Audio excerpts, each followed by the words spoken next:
Ito ang pagkain nila Kandula. Sobrang sarap, sobrang sustansya. Yan, ayan. Bagsak nga ang paa, no? Hello, Kuya Kim.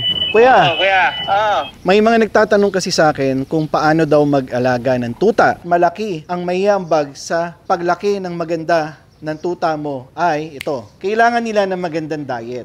Supero Premium Raw Dog Food. Ito, meron siyang raw beef meat, raw beef fats, chicken soft bones, beef white offals at beef red offals. Kompletos ricados to mga boss. Sa mga nagsasabi na mahal ang Supero, hindi siya mahal. Kasi ang kino-compare nyo sa Supero ay sawdust. Malaking pinagkaiba ng sawdust sa Supero. Supero ay totoong karne ang laman at hindi lang karne. Meron pang fats, meron pang chicken soft bones at meron pang yung pangpapaitan natin, yung red and white offals. Halimbawa, bumili ka sa mahogany or bumili ka sa supermarket, naghanap ka ng tripe, liver ng baka, spleen ng baka at nilagyan mo ng laman ng baka, taba ng baka, tapos buto ng manok, baka mas mapapamahal ka pa. Kaya kung ako sa'yo, try mo na to. Supero Premium Raw Dog Food. Beef and chicken in particular ang pinapakain ko sa mga tuta dahil ito yung madami ang chicken soft bones. So, nanggagaling to sa chicken neck, chicken head, at lahat ng soft bones ng mga manok. Nandito na. Kapag maganda na yung base diet mo, Supero Premium Raw Dog Food, kailangan meron kang garlic. Marami pa rin ang skeptical or nagtatanong sa akin, sabi ng vet nila, bawal daw ang garlic. Isang vet din naman na nagsabi na pwede ang garlic, si Dr. Becker. Tingnan nyo na lang sa social media niya, sa website niya, Dr. Becker Garlic. Makikita nyo doon yung research na ginawa kung bakit sinabing bawal ang garlic sa aso at yun namang research na ginawa kung bakit pwede na. In fact, yung mga brewers dried yeast, yung ibang supplements ngayon ay meron ng garlic as ingredients, no? Hindi na to bawal. Meron din akong tawa-tawa powder, meron ako niyan. Meron akong sambong. Etong tawa-tawa, pampatas ng platelet, alam niyo naman dito sa farm ko, hindi ako nag-NexGard, Bravecto, etc. Gumagamit lang ako ng garlic. At ito, just in case na merong blood parasite yung garapata nakakagat sa aso ko, platelet naman na #1 na kalaban. So ang tawa-tawa, maganda siyang pampataas ng platelet. Etong sambong naman, for kidney care, di ba? Kidney and liver care. Kaya ito, nilalagay ko. Eto, itong dalawa na to, naging regular lang sa diet ng mga aso ko simula nung namatay yung aso ko na si Bell. Nilagyan ko na nito as a preventive measure. So, paano natin ito i-prepare? Siyempre, kailangan may timbangan ka dahil lahat ng bagay na hindi mo kayang sukatin ay hindi mo kayang i-improve. Kami, kaya namin tinitimbang, halimbawa, si Kandula, ang pagkain niya ay 600, tapos si Diwata naman at Asmus ay 300. Nasusukat namin. And then, halimbawa, si Kandula, nakita ko, bakit si Kandula pumapayat? Sir, 600 ang pakain niya sa isang meal. Hindi, gawin mo ng 700 kasi pumapayat siya. Okay. So, ganun. Hindi mo may improve ang bagay na hindi mo nasusukat. By the way, yung palang 600, 300, 300 ay 1 meal lang. 2 meal sila sa isang araw. Ibig sabihin, sila Kandula ay kumakain ng 1.2 kilo sa isang araw. Si Asmo, 600 grams isang araw. Si Diwata, 600 grams isang araw. Ang isang pack ng Supero ay nagtitimbang ng 600 grams. Ibig sabihin, sila Kandula sa isang araw, kumukonsumo siya ng 2 pack. Si Diwata at Asmus ay kumukonsumo rin ng 2 pack sa isang araw. Sa mga nagtatanong, ilan ang gastos ko sa mga aso ko? Hindi ko nasasabihin yung buo kasi masakit sa ulo. Ito na lang 3, si Diwata, Asmus at Kandula. Silang 3 ay gumagamit o umuubos ng 4 na pack ng Supero. Kung taga Metro Manila ka, ang isang pack ng Supero na ganito, beef and chicken, ay 135 pesos. Therefore, yan, 135 pesos isang pack times 4 na packs, 540 pesos. 540 pesos ang gastos ko sa pagkain ni Kandula, Asmus at Diwata sa isang araw. Lagyan natin sa isang buwan kasi 30 days sila kumakain, no? So sa 30 days, boom, 16,200 pesos ang pagkain ng 3 ito sa loob ng isang buwan. Well, sabihin nyo, hindi, ikaw naman manufacturer ng raw dog food eh. Yun na nga, ako yung manufacturer ng raw dog food, kaya medyo nakakamura ako. Pero hindi pa rin ganun kamura kasi hindi naman ganun kalaki ang margin namin sa Supero Raw Dog Food. Dahil gusto namin, siksik at diglig ang laman, quality, therefore, pag quality, konti lang ang margin namin. At hindi lang naman silang 3 yung aso ko, di ba? Meron akong 42 dogs. So, kayo na lang ang mag-compute. Or balikan nyo yung old vlog ko para makita nyo yung gastos ko. Ayoko na kasing isipin. Okay? Paano i-prepare yung Supero Raw Dog Food? Ang gagawin nyo lang, ito-tone nyo or papalambutin nyo. Yung iba, binibirad sa araw. Yung iba, mina-microwave, hindi ganun. Pag magpapalambot kayo ng Supero, pwede yung from freezer, ilagay nyo sa chiller, then balikan nyo after 2 hours, malambot na yon. Ako naman, since kanina lang to nilabas, mga 15 minutes ago, pinalabas ko lang sa freezer at pinalagay ko dito sa long table, wala namang diretsong sikat ng araw. Eto, medyo malambot na. Yan, oh, lambot na. Bubuksan natin ang Supero. Yan. Okay. Yan ang itsura. Ang amoy. Dapat amoy karne ito, hindi dapat amoy bulok. Pag amoy bulok, ibalik nyo sa distributors namin. Ibig sabihin, nagkaroon ng problema sa handling ng cold chain. Or, dapat maging honest din kayo, mga boss. Baka mamaya sinasabi nyo, amoy bulok yung produkto namin. Yun pala, nakalimutan yung ilagay sa freezer or masyadong matagal yung nailagay sa outside environment kaya nawalan na ng lamig. Ganun naman ang karne. Tuwing ilalagay nyo sila sa outside environment, sa ambient temperature ng matagal, nabubulok sila. At ito nga pala, ang Supero namin ay vacuum sealed.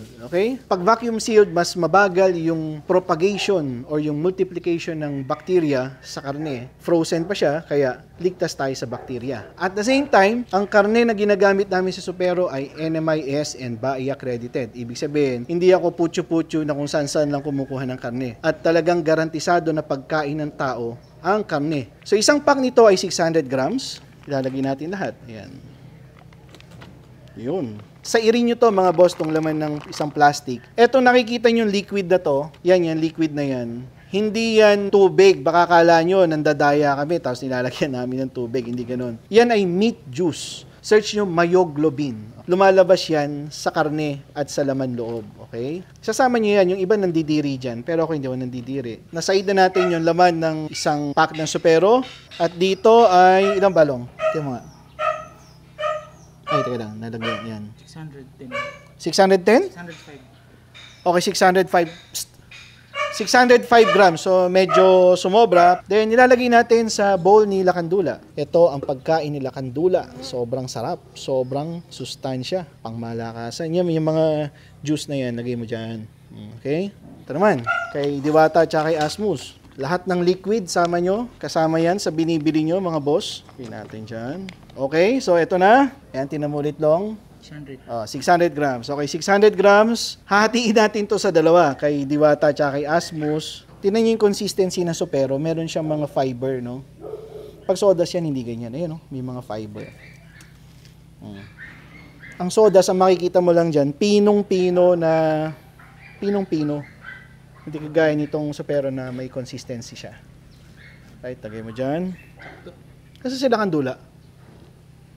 Lokon! Sa sila Lakandula, Asmus, 300 grams kay Diwata. So, ilalagay na natin. Mapapansin nyo mga boss, may mga langaw, no? Hindi mawawala yan kasi karne to eh. Pag may karne ka, talagang ganun, lalangawin ka.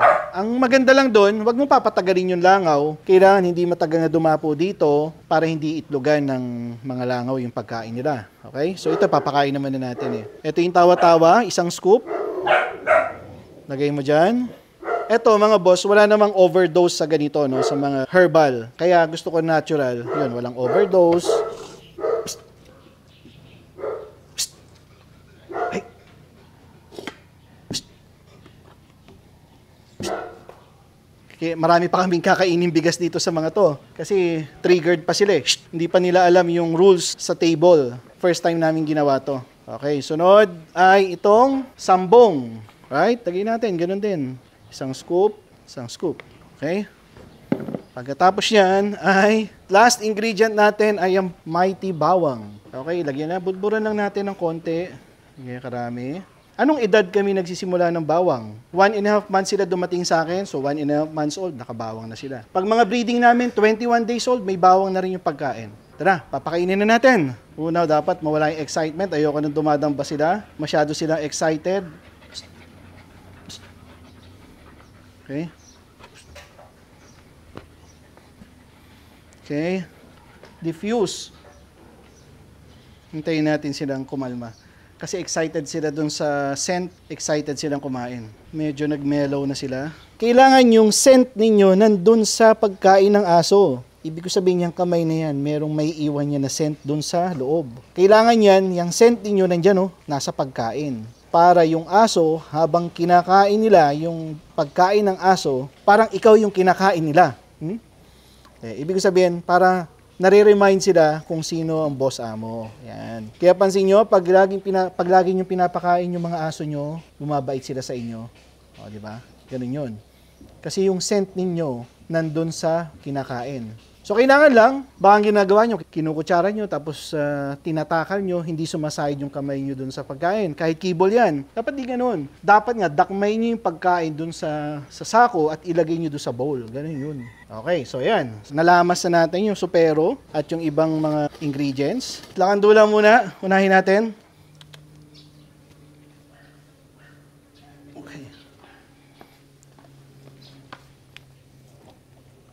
Okay, so kung ayaw mag-eye contact, pwedeng itaas yung kanyang ulo. At pag tumingin sa inyo, okay, pwede na yun, bibigay mo na. So yan, kain. Maganda rin na nilalagay niyo yung kamay nyo doon sa pagkain niya para masanay yung aso nyo na, yun, kailangan nyo rin sawayin yung ibang aso na kumakain. Para masanay yung aso nyo na hinahawakan yung pagkain. Ayan, tapos kukunin nyo. Hindi naman nyo laging kailangan gawin. Kumbaga, once a week, ganyan. Tapos, kailangan nyo pakainin sa kamay nyo. Ayan, sa kamay nyo yung aso nyo o yung tuta nyo para masanay na kumakain sa kamay nyo. Kaya nga lang, hindi ikaw. Okay. So, hey! Diba, pigilan nyo. Ayan, pipigilan. So, kailangan makinig siya, no? So, dito mo rin may expound yung iyong pagiging leader. Okay, di ba? Pinigilan mo. Kailangan, hindi siya agad kumain dito. Hey. Kailangan.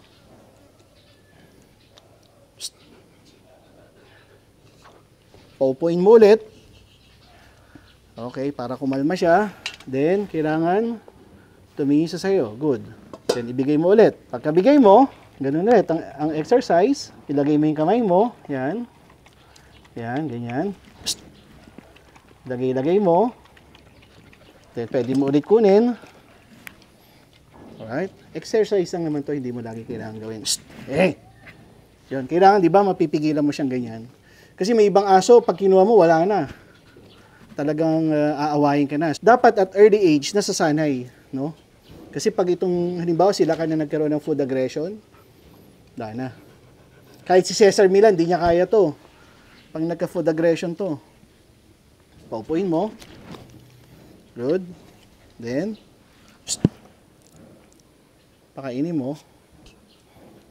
Ang kagandahan, tinan mo yung dalawa, kahit na busy ako kay Lakan, hindi nila kinakain yung pagkain nila. Okay? Alright. So, eye contact. Good. And bigay. What?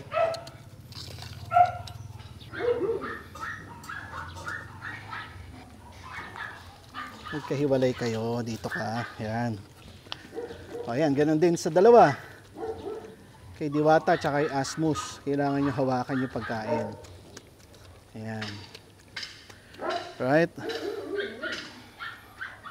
Ito ang kailangan pagtuunan ng pansin. Dahil meron tong parang tendency towards other dogs.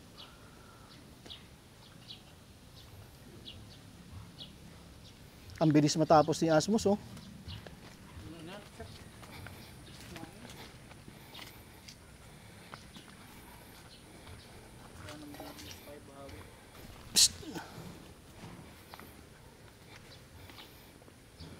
At ito, tapos na si Diwata, tapos na siyang kumain, tapos na si Asmus, tapos na rin si Lakandula. Iba na ang inuupakan. Faucet na. Sa susunod, ano kayong uupakan nito? Yung mga ibang fur parent, dog lover, or ano man tawag mo dun, 3 months old, ayaw na ayaw nilang pasayarin sa lupa. Itong tatlo na to, simula nung dumating sa akin, at 1.5 months old. Okay? Tingnan niyo yung numbers, yung edad nila. 1.5 buwan sila nung dumating sa akin, ay hindi ko sila dineprive sa dumi. Ibig ko sabihin, hali kayo.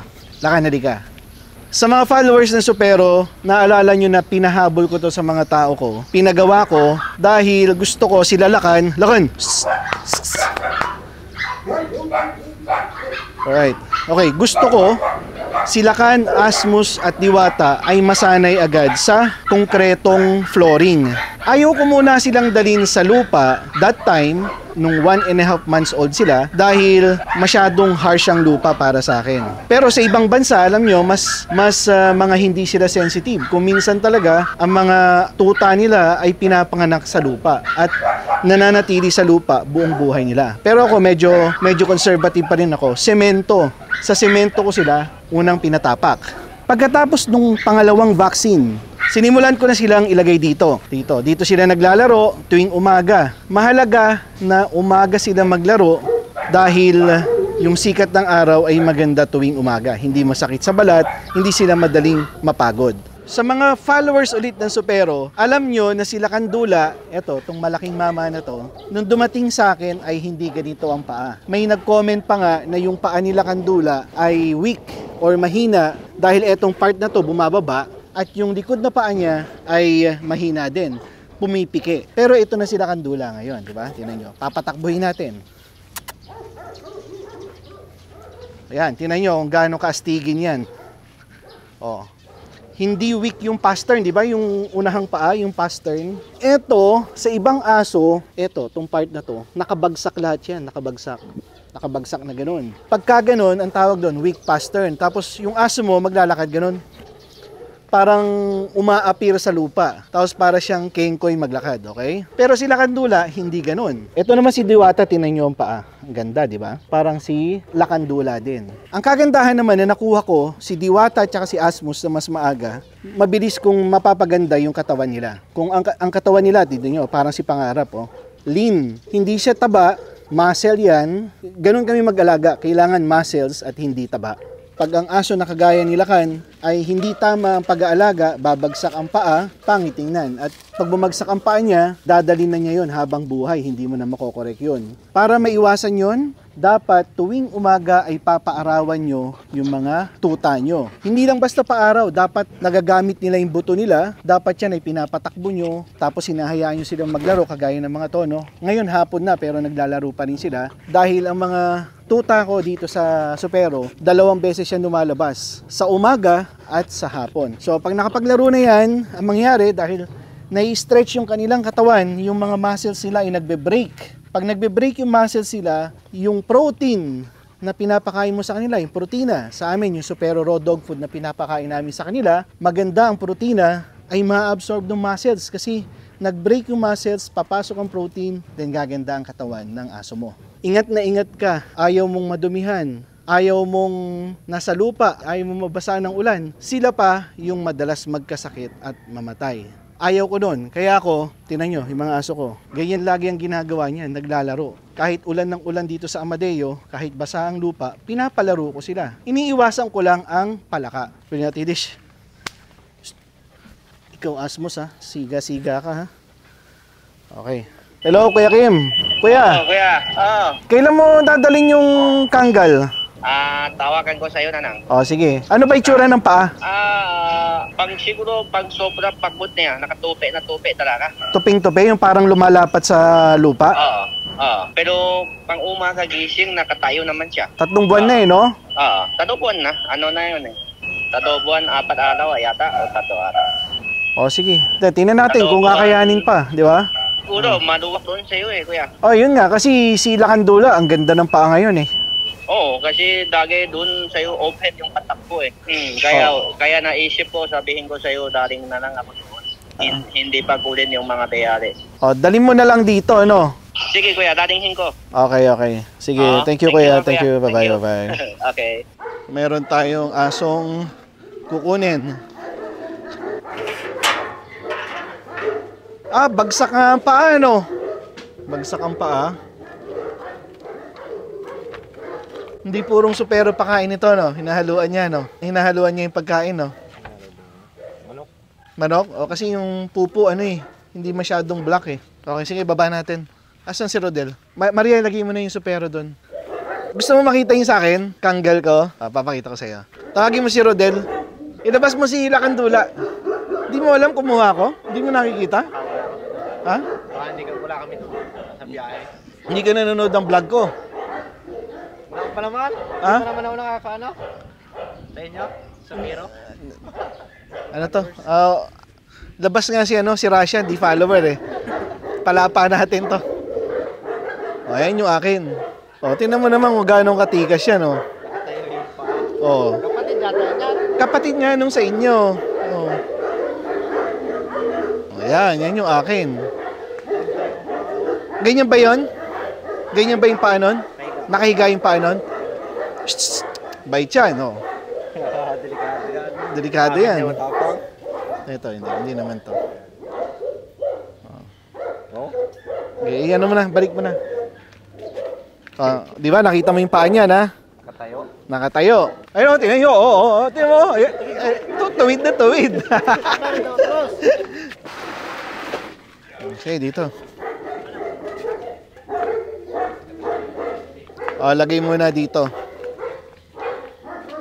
Okay. Alis ka na ba? Alis ka na? Sige. Sige, boss. Thank you. Sige po. Gusto mo mag-shoutout?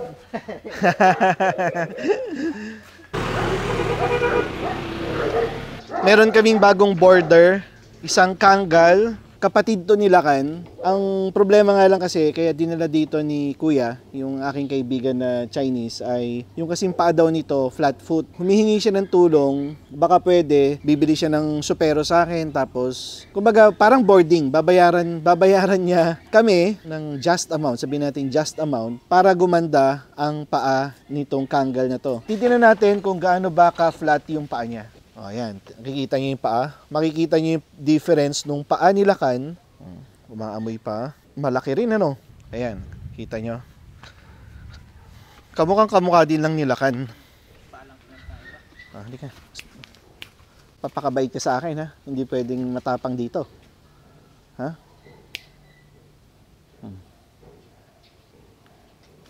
Tingnan nyo, ang ganda ng ano, meron siyang parang palong. Okay, ito yung sinasabi ko. Itong highlight natin, ayan o, tingnan nyo yung paa. Yan, ayan. Yan ang flat foot. Weak pastern yan. Tapos kung titignan mo dito sa harap, dito, tingnan mo dyan. Iba ang angulation yan. Ang angulation yan pag ganun.